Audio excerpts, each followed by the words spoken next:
Heart Evangelista na i-donate ang kidney matapos mabudol. Gone over and beyond. Nabigay ko nga yung kidney ko alam mo ba? Ganun kabudol. May sakit daw yung kailangan daw ng kidney, tutubo daw ulit.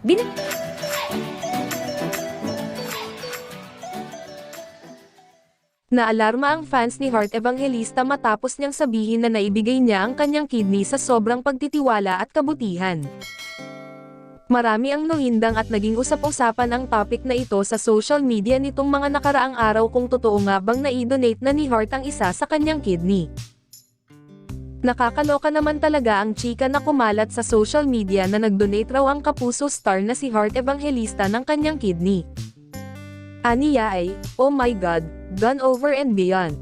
Nabigay ko nga yung kidney ko alam mo ba? Ganon kabudol. Dagdag niya, may sakit daw yung kailangan daw ng kidney, tatubo daw ulit. Binigay ko, share. Ganon ako kapasok, my God. But now, try. You can take everything. I will find ways to work hard and get it back. Basta si Lord kasama ko, wala tayong problema. Pero matapang na ako, cheers to that, dahil may hawak siyang wine.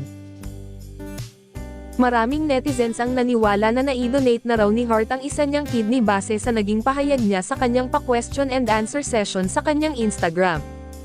Iyan ang nilinaw ng wifey ni Senador Cheese Escudero kung saan ipinagdiinan niyang isang joke lamang ang pagbebenta niya ng kanyang lamang loob.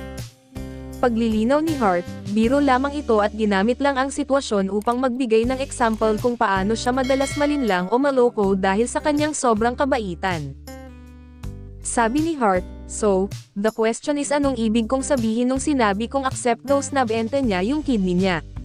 What I mean to say is rurok na rurok yung pagkabudol ko emotionally, spiritually, and mentally.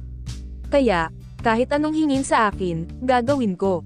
Patuloy nito, nung sinabihan ako ng kinangangailangan daw ng kidney yung emerit baby rat niya. Tapos sabi naman ng isang conniving kembot na tatubo naman daw yung kidney ko uminom lang daw ako ng vitamin B, charot. B-complex, naibigay ko yung kidney.